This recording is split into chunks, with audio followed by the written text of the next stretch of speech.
पूर्णता क्लासेस की एक और नई कक्षा में आप सभी का स्वागत है। हम पढ़ रहे हैं राजस्थान का भूगोल और इस भूगोल के अंतर्गत हम इको सर्वे पढ़ रहे हैं और हम पढ़ रहे थे कृषि व्यवस्था। और इस कृषि व्यवस्था के अंतर्गत हो सकता है एक और अदर क्लास ले, लेकिन ये क्लास है ये बहुत इंपॉर्टेंट रहती है और इसके अंतर्गत से जो आपकी इंपॉर्टेंट चीज़ें देखने को मिलते हैं जो एग्ज़ाम के पॉइंट ऑफ व्यू से बहुत महत्वपूर्ण है। तो बिना टाइम वेस्ट किए आपके शुरू करते हैं। राजस्थान की आर्थिक समीक्षा 2025-26 के अनुसार नवीनतम ये आंकड़े हैं और हम प्रमुख जो राजस्थान की फसलें हैं जो देश के कुल उत्पादन में राजस्थान के प्रमुख योगदान में है, प्रथम द्वितीय और तृतीय स्थान पर रहती है। इन फसलों के बारे में बात करेंगे, कौन सी रैंक पे हैं ये प्रमुख फसलें और कितने परसेंटेज देश के कुल उत्पादन में राजस्थान का योगदान है, इसके बारे में हम देखेंगे। तो सबसे पहले बाजरा की बात करते हैं और कुल मिला के अपने 5 ऐसी फसलें हैं जिनके प्रथम स्थान है देश के कुल उत्पादन में राजस्थान के योगदान के संदर्भ में। बाजरा है, सरसों राई है, सरसों राई साथ में आएगा। फिर देखें मोटे अनाज है, मोटे अनाज के बाद हम बात करें तिलहन है और गवार है। ठीक है, तो सबसे ज़्यादा परसेंटेज अगर किसी का है तो वो गवार का है 88.80% है। मुझे पता है कि 88.80 बोला जाता है, लेकिन बोलने की सुगमता के दृष्टिकोण से 88.80% बोला जा रहा है। ठीक है, और दूसरे बात में बात करें सरसों या राई की तो ये 43.43% है। फिर इसके बाद में बाजरा है, इसमें भी प्रथम स्थान है 41.34% के साथ। इसके बाद में देखिए तिलहन का 23.61% है और वहीं मोटा या पोषक अनाज की बात करें 14.21% के साथ में प्रथम स्थान है। अब हम सेकेंड स्थान के बारे में बात करें तो सिर्फ द्वितीय स्थान एक में है, वो है मूंगफली, जिसका है आपके 19.91% के साथ में। ठीक है, अब तृतीय स्थान की बात करें तो थर्ड रैंक आपके प्रमुख रूप से दलहन का है, सोयाबीन का है और चना का है। परसेंटेज के हिसाब से बात करें चना का सबसे ज़्यादा परसेंटेज है 17.39%। ठीक है, और चना के बाद में हम बात करें किसकी, दलहन की। दलहन भी तृतीय स्थान पे है 13.76% के साथ में। और अंतिम रूप से हम बात करें सोयाबीन की, सोयाबीन 8.96% के साथ में आपके तृतीय रूप में है, तृतीय की भी श्रेणी में तृतीय में। ठीक है ना, इस प्रकार से ये परसेंटेज रहने वाले हैं। बाजरा, सरसों, मोटा अनाज, तिलहन और गवार ये प्रमुख प्रथम स्थान पे है, मूंगफली सेकंड स्थान पे है, दलहन, सोयाबीन और चना तृतीय स्थान पे हैं। 41.34% है बाजरा, सरसों है 43.43, मोटा अनाज है 14.21%, तिलहन है 23.61%, गवार 88.80%, दलहन है 13.76%, मूंगफली 19.91%, सोयाबीन है 8.96% और चना है 17.39%। अगले में देखिए कृषि सांख्यिकी रिपोर्ट 2023-24 जो 22-23 के अंतिम आंकड़े के अनुसार उत्पादक हैं। देखिएगा, गेहूं की बात करें 1,13,21,021 मीट्रिक टन के साथ में सबसे ज़्यादा उत्पादन किसका है कृषि सांख्यिकी रिपोर्ट के अनुसार गेहूं का है। गेहूं के बाद में 59,18,718 मीट्रिक टन है बाजरा का, फिर 21,22,619 मीट्रिक टन है आपके मक्का का, फिर 11,25,615 मीट्रिक टन है जौ का, और फिर है चावल का 5,77,457 अब मीट्रिक टन। अंतिम रूप से ज्वार 5,67,444 मीट्रिक टन। ठीक है, इस प्रकार से कुल मिला के सबसे ज़्यादा गेहूं का है 1,13,21,021 मीट्रिक टन। उसके बाद बाजरा, मक्का, फिर जौ, फिर चावल, फिर ज्वार। क्रमबद्ध पूछ सकता है। ठीक है, गेहूं, बाजरा और मक्का, ऊपर वाले 3 याद होने चाहिए, फिर जौ, चावल, ज्वार। ठीक है, गेहूं, बाजरा, मक्का। मक्का कितना है 21,22,619 मीट्रिक टन, फिर जो है 11,25,615। ठीक है, इस प्रकार से याद होने चाहिए। नेक्स्ट 2025-26 में राजस्थान की सकल मूल्य वर्धन की बात करें, ग्रोस वैल्यू की देखिएगा, कृषि एवं संबंध क्षेत्र का योगदान देखिए स्थिर मूल्यों पर, किस पर, स्थिर मूल्यों पर बात करें तो 25.33, और यहाँ पर प्रचलित मूल्यों की बात करें थोड़ा सा ज़्यादा होगा और वो होगा 25.74%। ठीक है, ये आपके जीवीए हो गया, ये हो गया स्थिर और ये हो गया प्रचलित। प्रचलित थोड़ा ज़्यादा है 25.74 का है। ठीक है ना, इसके साथ में क्षेत्रों की बात करें, किस क्षेत्र का कौन सा योगदान कितना रहता है, देखिएगा सबसे ज़्यादा पशुधन क्षेत्र का है, ठीक है ना। सकल वृद्धि मूल्य संवर्धन में कृषि एवं संबंधित क्षेत्र का योगदान में देखें तो पशुधन का क्षेत्र में सबसे ज़्यादा है 49.35%, ठीक है ना। उसके बाद किसका है, फसल क्षेत्र का है जो 42.61% है। फिर वानिकी का है 7.49%। फिर मत्स्य का है 0.54%, जिसका सबसे कम है। आगे बढ़े, देखिएगा आर्थिक समीक्षा 2000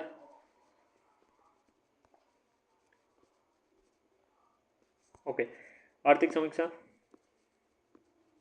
2025-26, ठीक है। इसके अनुसार राज्य के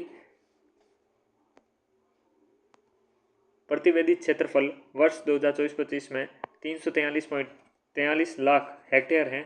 इसमें से विभिन्न उप क्षेत्रों के अधीन आपके क्षेत्रफल प्रतिशत में निम्न प्रकार है। क्षेत्रफल के प्रतिशत में हम देखते हैं 343.43 लाख हेक्टेयर हैं वर्ष 2024-25 में।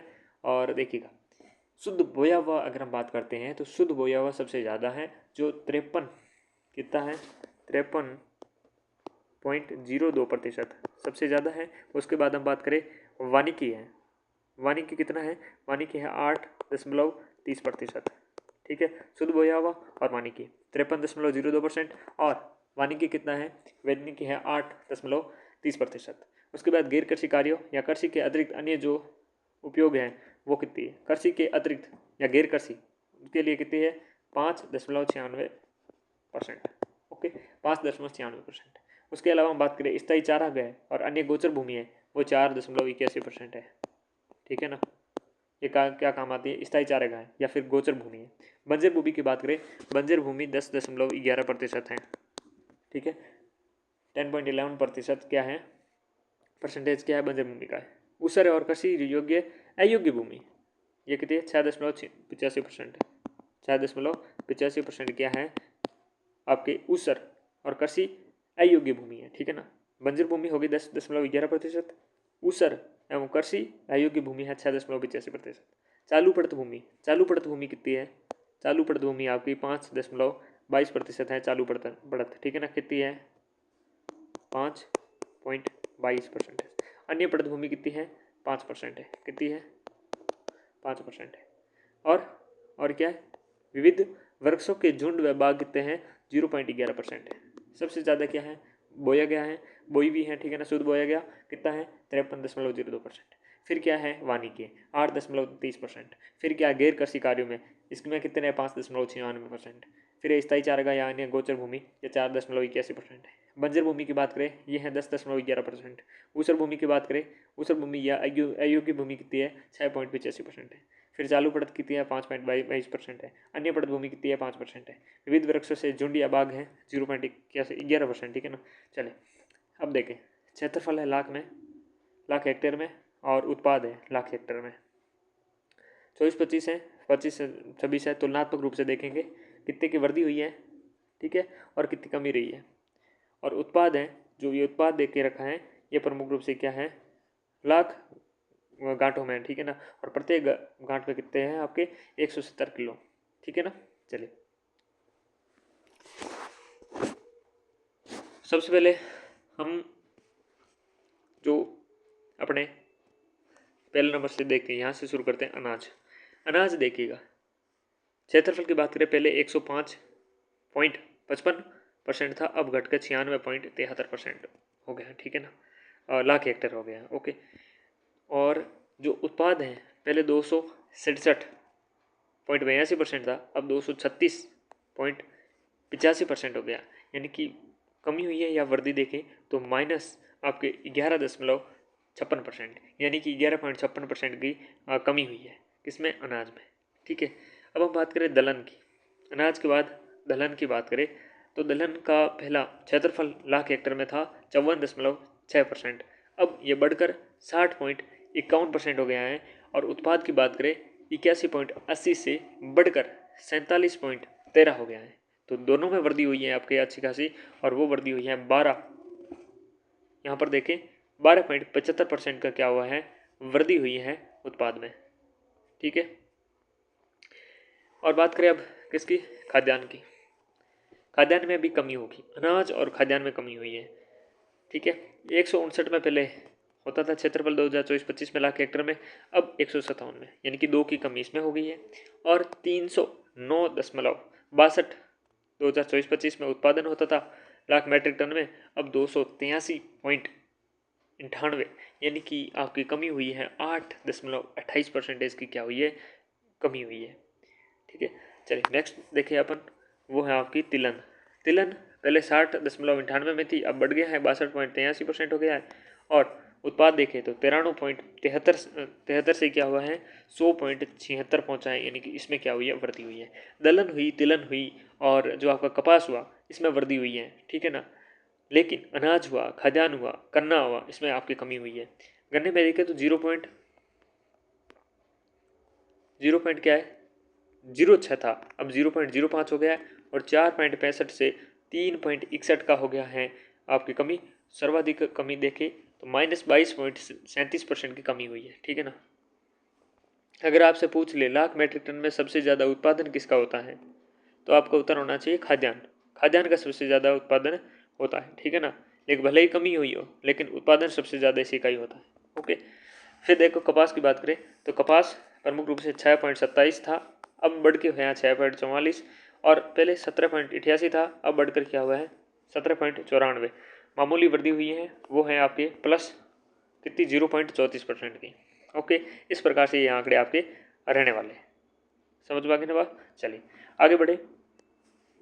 प्रचलित कृषि जोत। प्रचलित कृषि जोत से तात्पर्य है कि वे सभी भूमि जो पूर्ण या आंशिक रूप से कृषि उत्पादन के लिए उपयोग ली जाती हैं तथा एक व्यक्ति या व्यक्तियों द्वारा तकनीकी इकाई के रूप में प्रचालित की जाती हैं। यहाँ हम कृषि जोतों की संख्या, जोत का क्षेत्रफल तथा कृषि जोत की औसत आकार का अध्ययन करेंगे। संख्या का करेंगे तो सबसे पहले देखो कृषि जोत की संख्या 2010-11 में 68.88 लाख था। फिर 11.14 की हुई वृद्धि 2015-16 में 76 आपके 55 लाख हो गए हैं, ठीक है ना। ये परसेंटेज वाइज कितने हैं, 11.14% की वृद्धि है। यहाँ पर देखिए जोत धारक की बात करें, कृषि जोतों की संख्या के आधार पर बात कर रहे हैं, ठीक है। तो ये महिला कितने हैं, महिला के हैं 7.75 लाख, जो 41.94 की वृद्धि हुई है 2010-11 की तुलना में। पुरुषों की बात करें तो 68.66 लाख हैं, जो 8.48 की वृद्धि देखने को मिलती है। और संस्था की बात करते हैं 0.14 लाख है, इसमें भी वृद्धि देखने को मिलती है, 7.69 की वृद्धि देखने को मिलती है। तो इंपॉर्टेंट है, सभी चीज़ें समझ में आनी चाहिए कि कृषि जोतों की संख्या कितनी है। 2011 में बात करें तो आपके 68.88 लाख था, जो बढ़कर 76.55 लाख हो गया है 2015-16 में। इसकी वृद्धि की बात करें परसेंटेज वाइज, कृषि जोतों की संख्या के हिसाब से 11.14% की वृद्धि हुई है। इस तीनों वर्गों में बांटे कि महिलाओं के हिस्सेदारी में कितने मतलब कितने पास में महिला जोत आपके धारा कितनी है, 7.75 लाख है, ठीक है ना, 7.75 लाख है। तो ये परसेंटेज के हिसाब से आपके वृद्धि देखें 2010-11 की तुलना में, तो आपकी वृद्धि हुई है 41.54% की। पुरुषों की देखें 68.66 लाख की इनके पास हैं, और ये 8.48% क्या है, वृद्धि है, ठीक है। संस्थागत की बात करें 0.14 लाख हैं, और ये 7.69 की वृद्धि। ये कृषि जोतों की संख्या के बारे में बात है। आगे देखिए प्रमुख रूप से वर्गीकरण देखें, ये जोत है, ये प्रकार है। कुल परसेंटेज में देखिएगा 76.75, ठीक है। और ये आपकी महिला प्रतिशत जो कितनी है, 7.75 लाख है, ठीक है। दोनों अलग अलग अपने कुल और महिलाओं का एक अलग से सेक्शन बना हुआ है। सबसे पहले नोट कर लें कि राजस्थान में केवल वृहद जोतों में संख्या में 11.14% की कमी दर्ज की गई है, बाकी सभी प्रकार की जोतों की संख्या में वृद्धि हुई है। इसका प्रमुख कारण देखिए संयुक्त परिवार की विघटन के कारण भूमि का नामांतरण में वृद्धि हुई है, ठीक है। देखिएगा सबसे पहले बात करें वृहद की। वृहद आपका जो क्या है 10 हेक्टेयर से ऊपर है, वो आपके 4.69% है, और महिलाओं के पास कितना है 2.97%। मध्यम की बात करें, मध्यम 4 से लेकर 10 हेक्टेयर के बच्चे हैं, और ये कुल परसेंटेज के हिसाब से देखें तो 76.55 में ये कितना है 14.79% है, और महिलाओं के पास 11.94% है। अर्ध मध्यम की बात करें जो 2 से 4 हेक्टेयर के बीच में है, जो 76.55 में परसेंटेज के हिसाब से देखें तो ये 18.50% आते हैं, और इनका 14.97% महिलाओं के पास में है, जो 7.75 के लाख हेक्टेयर में, ठीक है ना। लघु की बात करें 1 से 2 हेक्टेयर के बीच में है, ये आपके कुल की बात करें तो 21.90% में लघु हेक्टर आपका परसेंटेज वाइज आता है, ठीक है, जो महिलाओं के हिसाब से देखें तो 20.77% है, ठीक है ना। और अब सीमांत की बात करें जो 0 से लेकर 1 हेक्टेयर के बीच में है, ये बात याद रखना कि महिलाओं के पास प्रतिशत के हिसाब से सर्वाधिक और कुल में भी यह सर्वाधिक देखने को मिलता है। 40.12% कुल में है और महिलाओं में 49.55% है आपके सीमांत आपके जोत देखने को मिलता है, ठीक है ना। जोत आकार कुल परसेंटेज के हिसाब से महिला में प्रतिशत और एक आकार नोट अपने हमने पढ़ दिया। वृद्ध में क्या हुई है, कमी हुई है, क्योंकि वैसे ही परिवार विघटन हो गया तो सर्वाधिक नाम हो गए हैं तो टुकड़े बहुत ज़्यादा हो गए हैं, इस कारण से सीमांत भी बढ़ा है, लघु भी बढ़ा है, ठीक है ना। चलिए आगे बढ़ते हैं। बी में देखिए कृषि जोतों का क्षेत्रफल, वो थी संख्या, अब है क्षेत्रफल। 2015-16 के अनुसार कृषि जोतों का क्षेत्रफल निम्नानुसार है। भाई देखो 10-11 में 211.36 लाख हेक्टेयर था, इसमें क्या है 1.24 की कमी हुई है, ठीक है ना। टुकड़े बहुत सारे हुए हैं और 208.73 लाख हेक्टेयर हैं। देखिएगा महिला जोतों के यहाँ पर धारक देखे 16.55 लाख हेक्टेयर है। हेक्टेयर के हिसाब से कितना है, 16.55 लाख हेक्टेयर है। यहाँ पर हमने देखा था धारक देखे तो 60.75 लाख आपके धारक थे, लेकिन क्षेत्र आपकी महिला जोत के धारक में हेक्टेयर के हिसाब से देखे 16.55 है, जो 24.44 की वृद्धि हुई है 2010-11 की तुलना में। पुरुषों की देखे तो 191.08 लाख हेक्टेयर हैं, जो 299% की कमी है, ठीक है ना। यहाँ पर महिलाओं की जोत धारक बड़े हैं, ठीक है, लेकिन पुरुषों की कमी हुई है। संस्था की बात करें वृद्धि हुई है 0.92% की। कितने हेक्टेयर इनके पास हैं, 1.10 लाख हेक्टेयर इनके पास है। पुरुष के बाद 191.08% है लाख हेक्टेयर, ठीक है ना, परसेंटेज नहीं है, ठीक है नहीं।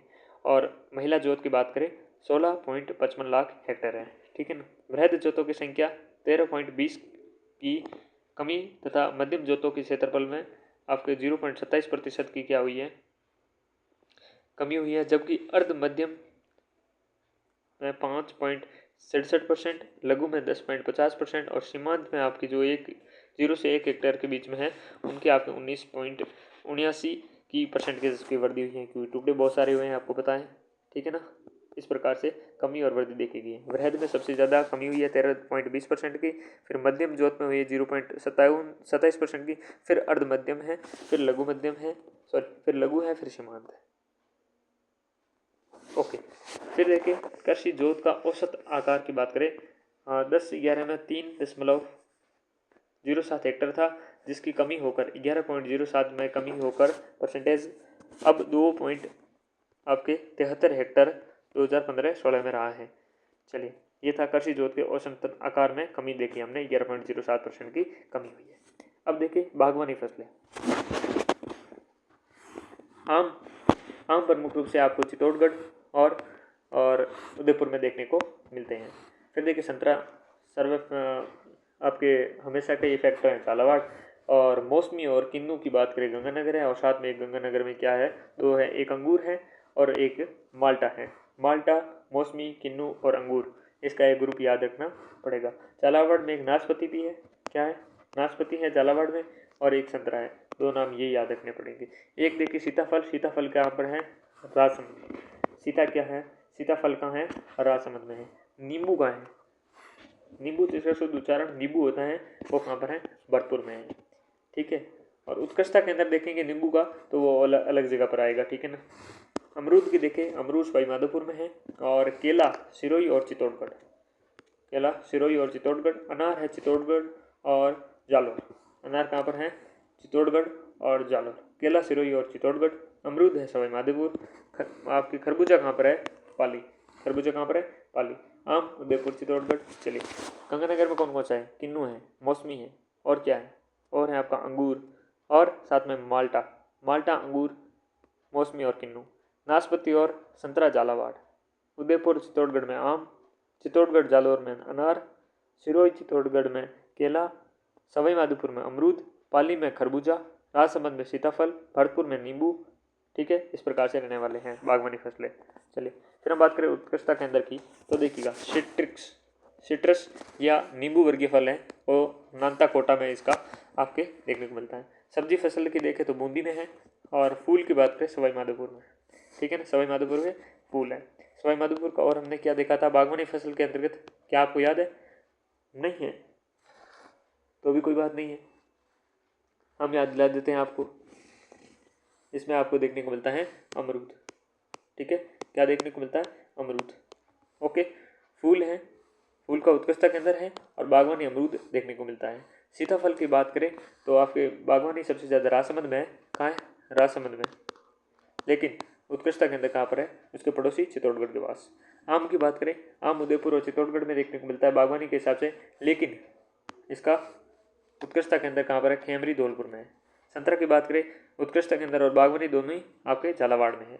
अब बात करें अमरूद की, अमरूद आपके यूँ तो सवाई माधोपुर की बागवानी फसल है, लेकिन इसका उत्कृष्टता के अंदर लेवड़ा वास्टोंक है। खजूर की बात करें, सागरा भोज का जैसलमेर। खजूर क्या है? आपके सागरा भोज का जैसलमेर। इसकी उत्कृष्टता के अंदर की बात करें, खजूर का कौन सा है? सागरा भोज का जैसलमेर। फिर अनार की बात करें, अनार आपके बस्सी जयपुर का है। अनार यूँ तो चित्तौड़ और जालोर का बागवानी फसल है, लेकिन उत्कृष्टता के अंदर कहाँ पर है? बस्सी जयपुर में। यह था नींबू, नींबू को हमने भरतपुर में बढ़ा था, लेकिन यहाँ पर सिट्रस या नींबू वर्गीय फल है, तो यहाँ पर नानता कोटा उत्कृष्टता के अंदर है। चलिए आगे बढ़ते हैं। बजट की प्रमुख जो 25-26 की बजट की घोषणाएं थी कि 12 में लहसुन उत्कृष्टता केंद्र बनाया जाएगा। मक्का फसल के उत्पादन को बढ़ाने के लिए बांसवाड़ा में सेंटर ऑफ एक्सीलेंस फॉर मेज यानी मक्का की स्थापना की जाएगी। भरतपुर में centre of excellence for honey bee आपकी कीपिंग की स्थापना की जाएगी। अनूपगढ़ गंगानगर में मिनी फूड पार्क और सांचौर जालौर में क्या है? एग्रो फूड पार्क की स्थापना की जाएगी। जतारण ब्यावर व सिरोही में फल सब्जी मंडी, जतारण ब्यावर व सिरोही में फल सब्जी मंडी, बनेठा टोंक व आपके मंडार सिरोही में गौण कृषि मंडी स्थापना करना। कहाँ कहाँ पर गौण आपके कृषि मंडी है? तो बनेठा टोंक व मंडार सिरोही, लेकिन जतारण ब्यावर और सिरोही में फल सब्जी मंडी। आगे बढ़े, कृषि संबंधी प्रमुख योजनाओं के बारे में बात करें तो राष्ट्रीय बागवानी मिशन 2005। देखिए, केंद्र सरकार के द्वारा उद्यानिकी फसलों जैसे फल हैं, फूल हैं, मसाला हैं, औषधियाँ हैं, फसलों के क्षेत्रफल व उत्पादकता को बढ़ाने के लिए 2005-6 में 24 जिलों में शुरू की थी कौन सी? राष्ट्रीय बागवानी मिशन 2005। फिर देखिएगा, इसी के आधार पर राष्ट्रीय बांस मिशन 2007 को प्रारंभ किया गया। राष्ट्रीय समन्वित राष्ट्रीय बागवानी मिशन के योजना के अंतर्गत बांस की खेती को बढ़ावा देने हेतु यह कार्यक्रम 12 जिलों में संचालित है। करौली, सवाई माधोपुर, भीलवाड़ा, राजसमंद, चित्तौड़गढ़, प्रतापगढ़, उदयपुर, सिरोही, डूंगरपुर, बांसवाड़ा, झालावाड़, बारां। ठीक है, 12 झालावाड़ हो गया, करौली है, सवाई माधोपुर उधर के जिले हैं, फिर भीलवाड़ा, राजसमंद, चित्तौड़गढ़, प्रतापगढ़, उदयपुर, सिरोही और डूंगरपुर, बांसवाड़ा ये यहाँ पर नीचे के जिले। राष्ट्रीय बांस मिशन 2007, राष्ट्रीय बागवानी मिशन 2005, 24 जिले। अब देखिए, राष्ट्रीय खाद्य सुरक्षा मिशन 2007-8 गेहूं और दलहनों के उत्पादन और उत्पादकता को बढ़ा देने हेतु शुरू किया गया था। केंद्र सरकार का मिशन है 33 जिलों में, जिसमें 2014-15 से गेहूं, दलहन, मोटे अनाज, वाणिज्य फसलों को शामिल किया गया है। केंद्र सरकार और राज्य सरकार के बीच में अनुपात देखें तो 60:40 का अनुपात है। ठीक है, देखिएगा, गेहूं 14 जिलों में है, वहीं बाजरा आपके 21 जिलों में है। कहाँ रहा? ये रहा बाजरा 21 जिलों में, जो 2018-19 में NFSM न्यूट्री सीरियल मिशन में आपके डाला गया था। और ज्वार में 10 जिले हैं, वाणिज्य फसलें में 16 जिले हैं, दलहन में 16 हैं। वाणिज्य फसलें और दलहन में कितने? 16 हैं। मोटे अनाज में 12 जिले हैं, उसमें भी मक्का 5 जिलों में और जौ है 7 जिलों में। अलग अलग वितरण किया गया, मक्का 5, जौ 7, दोनों मिलके मोटे अनाज। ठीक है, बाजरा 21, गेहूँ 14, दलहन 16, वाणिज्य फसलें 16, मोटे अनाज 12, जिसमें मक्का 5, जौ 7, जवार 10 और बाजरा 21। नेक्स्ट, राष्ट्रीय कृषि विकास योजना 2007-8 अगस्त 2007 में शुरू की गई। कृषि एवं संबंधित क्षेत्रों में 11वीं पंचवर्षीय योजना में 4% विकास दर अर्जित करने के उद्देश्य से 2007-8 में केंद्र और राज्य का 60:40 के रहेगा और इससे शुरू की गई थी 2007 में कृषि विकास योजना। 4% क्या करनी है? विकास दर अर्जित करनी है। राष्ट्र आपके राजीव गांधी कृषक साथी सहायता योजना, यह 2009 में क्या था कि खेतिहर या मजदूर कृषक थे, उनके कार्यस्थल, मंडी या रास्ते में कृषि के विभिन्न कार्यों के दौरान अगर दुर्घटनावश मृत्यु हो जाती है तो 2 लाख रुपए की सहायता प्रदान की जाएगी। राजीव गांधी कृषक साथी सहायता योजना 2009 के अंतर्गत। अगली देखें, राष्ट्रीय आपके कृषि विस्तार या तकनीकी मिशन 2010 किसानों को उचित तकनीक व कृषि विज्ञान को बेहतर प्रणाली हस्तांतरित करने हेतु शुरू की गया था। 4 उप मिशन इसमें शामिल हैं। कौन कौन से? कृषि विस्तार व उप मिशन, बीज रोपण सामग्री और कृषि यंत्रीकरण पर उप मिशन, कृषि में राष्ट्रीय ई गवर्नेंस प्लान। देखिएगा, सबसे पहले हम कृषि का अगर विस्तार करते हैं तो हमें बीज बीज का ज़्यादा रोपण करना पड़ेगा, उसके लिए हमारा यंत्र चलाना पड़ेगा बहुत सारे, और इसके लिए राष्ट्रीय ई गवर्नेंस मोटा प्लान बनाना पड़ेगा इसमें, ठीक है। राष्ट्रीय कृषि विस्तार एवं तकनीकी मिशन, इसमें आपको 4 उप मिशन है, उनका नाम याद दिलाने के लिए एक ट्रैक है। जिसकी क्या करना, कृषि का विस्तार करना पड़ेगा, इसके लिए बीज रोपण सामग्री का एकत्र करना पड़ेगा, कृषि के यंत्रों का ऑपरेशन चलाना पड़ेगा। इसके लिए क्या होगा, राष्ट्रीय ई गवर्नेंस प्लान बनाना पड़ेगा। ये अपना प्लान तैयार है, राष्ट्रीय कृषि विस्तार एवं तकनीकी मिशन 2010। आगे बढ़े, राष्ट्रीय टिकाऊ खेती मिशन 2014-15, ये 10 में स्टार्ट हो गई थी। ये आपकी कब है, 14-15। इस कार्यक्रम में अनुपात देके 47 वही अनुपात चल रहा है। इसमें भी 4 उप मिशन है, कौन कौन से देखो। राष्ट्रीय कृषि टिकाऊ देखिएगा, टिकेगा किस पर, मृदा या स्वास्थ्य पर। मृदा की जब स्वास्थ्य होगी तभी टिकेगा ना। इस पे इसके लिए क्या होनी चाहिए, बढ़िया वर्षा होनी चाहिए, तभी आपकी कृषि क्या होगी, एकदम वनी की तरह अच्छा होगा, ठीक है ना। और परंपरागत कृषि विकास इससे होगा, कब होगा कि कृषि जो मृदा है इसका स्वास्थ्य प्रबंधन होगा, स्वास्थ्य कार्ड बनेगा, अच्छी वर्षा होगी, कृषि वानिकी होगी, और उसके लिए परंपरागत कृषि विकास होगा। देखिए, आपका परंपरागत कृषि विकास योजना 2015-16 में स्टार्ट हुई थी, जैविक खेती को बढ़ावा देने के लिए। इसके तहत जो सिक्किम राज्य है, इसके तर्ज पर डूंगरपुर को पहला जैविक जिला बनाया जा रहा है। आगे देखिए, राष्ट्रीय तिलहन एवं ऑयल पाम मिशन 2014-15, 4-5 की संचालित आइसोपाम योजना के स्थान पर शुरू की गई। तिलहन व वृक्ष जनित तिलहन फसलों के उत्पादनों में वृद्धि हेतु की गई थी। 14-15 आपको तारीख याद रखनी है, ठीक है। किसान कलेवा योजना 2014 में शुरू की गई, मंडी के प्रांगण में सस्ता भोजन उपलब्ध कराने के संबंधित। पता नहीं कहाँ किया जा रहा है, मैंने तो कभी देखा नहीं, और कराते हैं तो अच्छी बात है, लेकिन बहुत कम जगह है क्योंकि भ्रष्टाचार जिंदाबाद। आगे बढ़े, आगे है देखिएगा, मृदा स्वास्थ्य कार्ड 2015, यही उसका उपमिशन है जो टेक्निकल रूप से हमने देखा था, उसके उपमिशन के आधार पर है। सूरतगढ़ गंगानगर से ये शुरू की गई थी, और स्वस्थ धरा खेत हरा इसका प्रमुख वाक्य था। प्रधानमंत्री कृषि सिंचाई योजना की बात करें, इसमें 2015-16 में स्टार्ट हुई थी। बेहतर सिंचाई सुविधा आपके देने के लिए, भूजल का बेहतर प्रबंधन करने के लिए, कुआं और तालाबों के निर्माण से संबंधित, जिसका लक्ष्य था हर खेत को पानी, सूक्ष्म सिंचाई हेतु प्रति बूंद अधिक फसल, ठीक है ना। 60-40 का अनुपात है इसमें भी। आगे देखिए, मुख्यमंत्री बीज स्वावलंबन योजना 17-18, ये कोटा, भीलवाड़ा, उदयपुर में शुरू की गई थी। मुख्यमंत्री बीज स्वावलंबन योजना 2017-18 में प्रारंभ थी, कोटा, भीलवाड़ा, उदयपुर से शुरू की गई थी। नेक्स्ट, प्रधानमंत्री फसल बीमा योजना PMFBY, ठीक है ना, खरीफ से फसल से 2016 से स्टार्ट की गई थी। इस योजना में आपके प्रमुख जो खाद्यान्न फसलें हैं, जैसे अनाज हैं, मोटा अनाज हैं, दालें हैं, तिलहन है, वाणिज्य बागवानी फसलों को शामिल किया गया है। देखिएगा, प्रीमियम की बात करें तो 1.5% प्रीमियम रबी का है। रबी क्या बहुत छोटा वर्ड है, रबी क्या बहुत छोटा है, तो 1.5% इसका होगा। खरीफ थोड़ा सा बड़ा है, इसका 2% होगा। व्यावसायिक सबसे बड़ा नाम लिखा हुआ है, एक ट्रिक के हिसाब से बता रहा हूँ, तो इसका 5%। शेष राशि सरकार के द्वारा तय होगी। 2020 से असिंचित क्षेत्रों में 30% व सिंचित क्षेत्रों में 25% की अधिकतम प्रीमियम का अनुदान केंद्र सरकार द्वारा वहन किया जा रहा है। अल्पकालीन ऋण उपलब्ध करवाने हेतु 1998-99 में किसान क्रेडिट कार्ड योजना की शुरुआत की गई थी।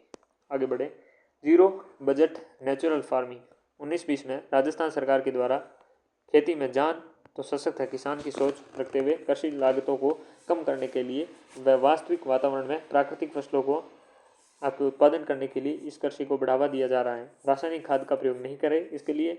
और बाकी राष्ट्रीय कृषि प्रसंस्करण, कृषि व्यवसाय व निर्यात प्रोत्साहन नीति 2019 में 17 दिसंबर 2019 को जारी की गई थी। राष्ट्रीय आयुष मिशन की बात करें 2009-10 में औषधीय पादपों की खेती को बढ़ावा देने के लिए केंद्र सरकार के द्वारा शुरू की गई थी। कौन सी, राष्ट्रीय आयुष मिशन 2009-10। महात्मा ज्योतिबा फूले श्रमिक कल्याण योजना की बात करें तो 2015 में स्टार्ट की गई थी, हालिया में इसकी रेट बढ़ा दी गई है।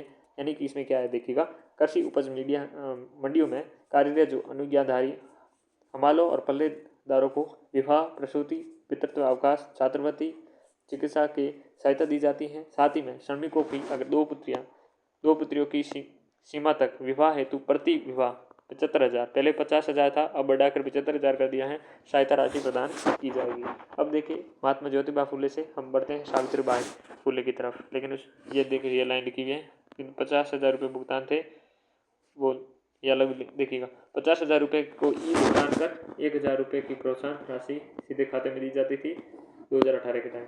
लेकिन अब वर्तमान में क्या है, 75,000 रुपये कर दिया गया है, ठीक है। चलिए, राजस्थान के solar pump and power plant पहल आपके ये वाली है ना। एक सेकंड, मुझे लगता है कुछ कट हुआ है यहाँ से, मैं सही करता हूँ इस चीज़ को। क्या है कि ये फ़ोटो शायद ऊपर कुछ एडिट गलत हुआ है, ठीक है। देखिएगा, यहाँ पर क्या था कि आपकी जो सावित्रीबाई फुले, क्या है, सावित्रीबाई फुले, हाँ, सावित्रीबाई फुले महिला कृषक सशक्तिकरण योजना थी। 21 फरवरी 2000, यहाँ पर 21 आप यहाँ निकालते हैं, 21 फरवरी 2018, यहाँ से 50,000 रुपये के ई भुगतान पर 1,000 रुपये की प्रोत्साहन राशि सीधे दिए जमा की जाएगी, ठीक है ना। ये क्या है, 50,000 रुपये का ई भुगतान करेंगे तो उस पर 1,000 रुपये का प्रोत्साहन दिया जाएगा। ये योजना थी जिसका नाम क्या था, सावित्रीबाई फुले महिला कृषक सशक्तिकरण योजना। ओके, चलिए अब आगे बढ़ते हैं। राजस्थान में सोलर पंप के बारे में बात करें तो ये प्रधानमंत्री कुसुम योजना, ठीक है ना, किसान ऊर्जा सुरक्षा व उत्थान महाअभियान योजना इसका फुल फॉर्म नेम है। 2022 तक 30,800 सौर ऊर्जा की क्षमता सर्जित करने के उद्देश्य से 2022 तक 30,800 सौर ऊर्जा आपके क्षमता सर्जित करने के उद्देश्य से योजना लागू की गई। 3 इसके कॉम्प्लेक्ट हैं। एक कॉम्प्लेक्ट कहता है छोटे सोलर प्लांट 2 मेगावाट तक के स्थापित कर 10,000 मेगावाट तक सौर ऊर्जा क्षमता का अर्जित करना। दूसरा कॉम्प्लेक्ट है 25 लाख स्टैंडर्ड एलोन सौर कृषि पंप स्थापित कर 3 HP से 10 HP तक। तीसरा कॉम्प्लेक्ट है 15 लाख ग्रिड कनेक्टेड सौर कृषि पंप स्थापित कर फीडर सोलराइजेशन करने का, ठीक है ना। ये आपके प्रमुख रूप से कृषि के अंतर्गत रहे थे। अगर आपको एक्स्ट्रा कुछ बताया जाए तो राजस्थान की कृषि जलवायु प्रदेश के बारे में बात करें तो 10 कृषि जलवायु प्रदेशों में बांटा गया है। पहला है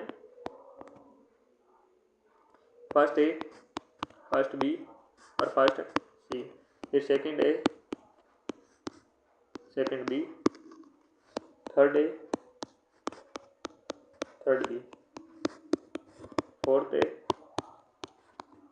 फोर्थ बी और एक फिफ्थ है आड़ोती के क्षेत्र में कोटा बूंदी, आपके कोटा बूंदी 12 झालावाड़, ठीक है ना। देखिएगा, ए से शुरू करें। ए में कौन कौन से रहेंगे, ए में आपका शुष्क पश्चिमी जो मैदान है वहाँ पर है, जो जोधपुर फलौदी बाड़मेर फालोत्रा का क्षेत्र है वो है, और जो आपके 4.74 आपकी हेक्टर में फैला हुआ है, मिली हेक्टर या फिर जो भी है इसमें रहेगा। और वर्षा इसमें 20 से लेकर 37 सेंटीमीटर वर्षा रहती है। मृदा वहाँ पर मरुस्थलीय है। बाजरा, मोठ और तिल वहाँ पर खरीफ की फसलें होती हैं। रबी में गेहूँ, सरसों व जीरा की फसलें प्रमुख रूप से होती हैं। इसके लिए अगर हम बात करें आगे कि ये सारी चीज़ें एक और क्लास लेंगे ना, उसमें सारी चीज़ें कवर करा देंगे, लेकिन एक फटाफट से मैं सारे ज़िले बता देता हूँ। देखो, फर्स्ट ए में आपके शुष्क पश्चिमी मैदान है जिसमें जोधपुर फलौदी बाड़मेर बालोतरा है। फिर देखिएगा ये बी वाला, ये बी वाले में आपके उत्तरी पश्चिम में जो सिंचित मैदान है वो है गंगानगर हनुमानगढ़ इसमें है, और जलोढ़ यहाँ पर मिट्टी है। अति शुष्क आंशिक सिंचित या पश्चिमी मैदान देखिए जो IC के नाम से या फास्ट सी के नाम से यह नवीनतम है, बीकानेर जैसलमेर चूरू के आंशिक क्षेत्र और सर्वाधिक ही है, ठीक है ना।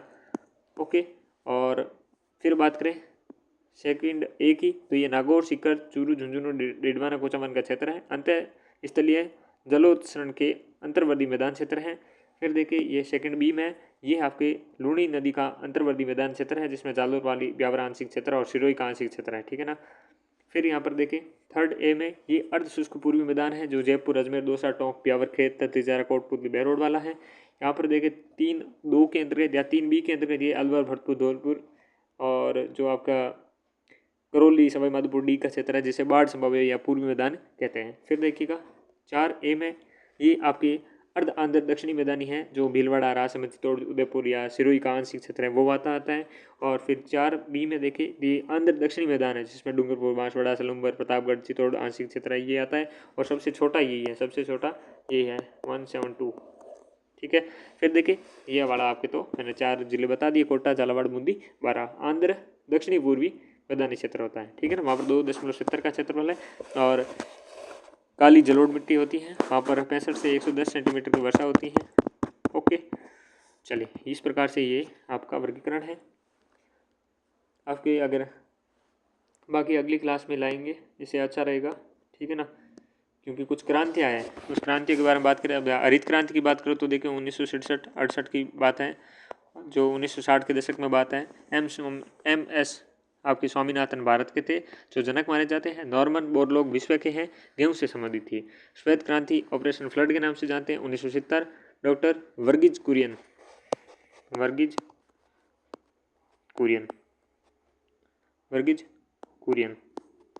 ये भारत के जनक रहे हैं। इसमें दूध की संबंधित थी। पीली क्रांति आपके तिलहन से संबंधित है। लाल क्रांति मांस और टमाटर। रजत आपके कुकट और अंडा। गुलाबी आपकी झींगा मछली, औषधि और प्याज। कृष्णा बायोडीजल। दूसरी हरित क्रांति जैविक आपके खेती से, जैविक खाद्य पर बल देती है। सुनहरी क्रांति फल से उत्पादन से। सदाबहार क्रांति आपके कृषि और जैव तकनीकी से। गोल्ड क्रांति आलू से। इंद्रधनुष क्रांति संपूर्ण कृषि उत्पादन से संबंधित है, आपको देखने को मिलती है। ठीक है, इस प्रकार का ये रहता है। अलग अगर कोई फैक्ट देखें तो ये प्रमुख फैक्ट थे। अगर कुछ कृषि संबंधी अनुसंधान के अंदर है वो देख सकते हैं। ये उत्कृष्टता के अंदर हमने देखे। अनुसंधान के अंदर भी क्या देखे, कृषि आपके जो अनुसंधान के अंदर है केंद्रीय, वो 1943 में स्थापित दुर्गापुर जयपुर में किया गया।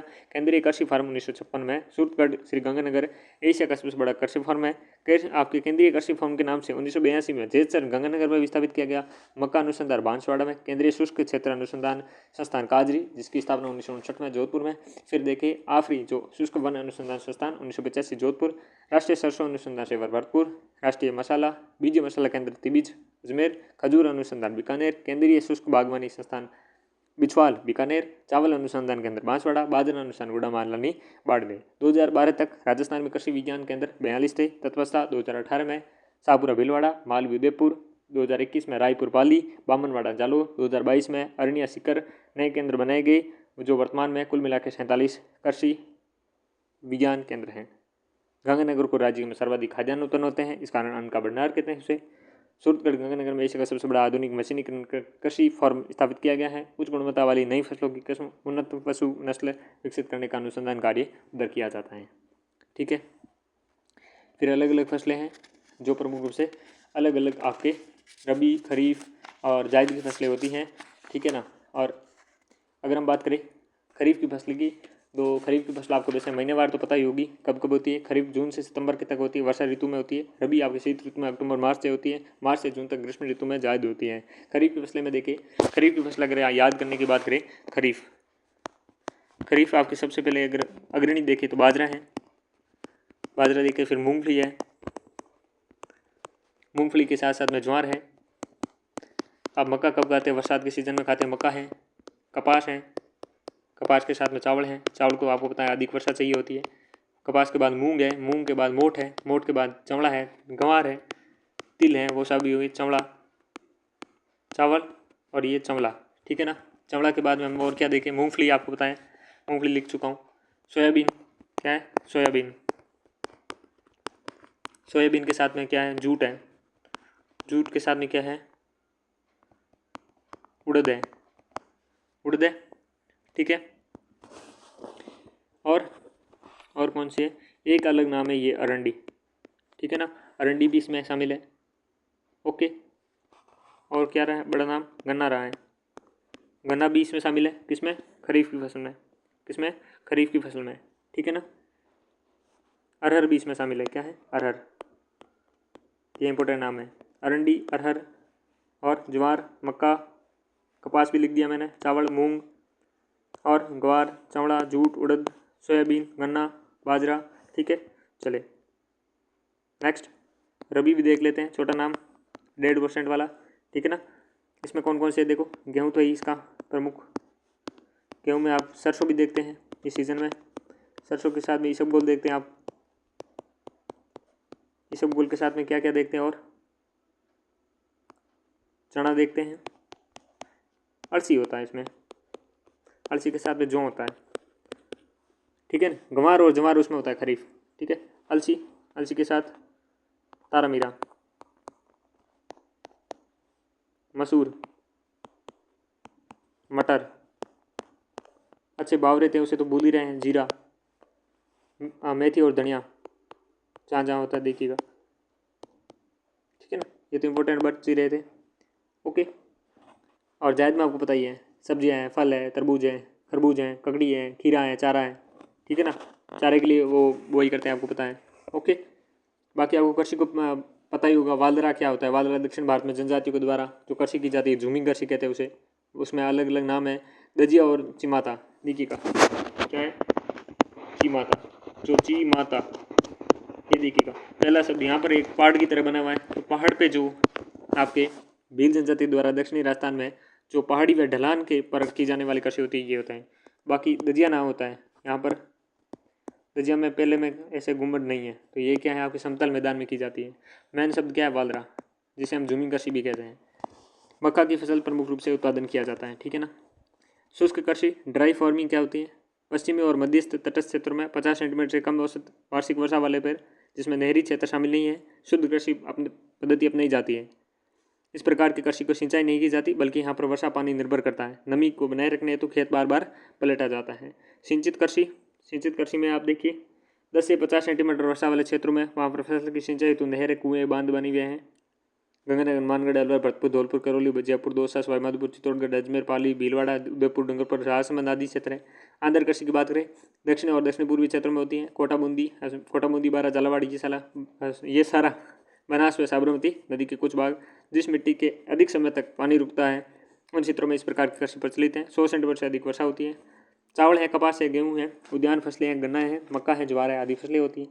प्रमुख अगर फसलों की बात करें, गेहूँ है, गेहूँ, चावल, जौ, मक्का, कपास, चावल, गन्ना, ज्वार, तिलहन फसलें हैं, सरसों है, दलहन है, चना है, इसबगोल है, मूंगफली है। इनको हम कभी एक क्लास लेंगे छोटे से, उस क्लास में देखेंगे इसकी कौन कौन सी, कितनी वर्षा चाहिए, कितना तापमान चाहिए, कौन सी मिट्टी उपयुक्त है, कहाँ सबसे ज़्यादा बोई होती, कौन सी इसके प्रमुख आपके किस्में हैं, ये सारी चीज़ें उसमें देखेंगे। इस कक्षा में इतना ही, मिलते हैं बहुत जल्द कोई अतिरिक्त अन्य क्लास में। तब तक के लिए नमस्कार।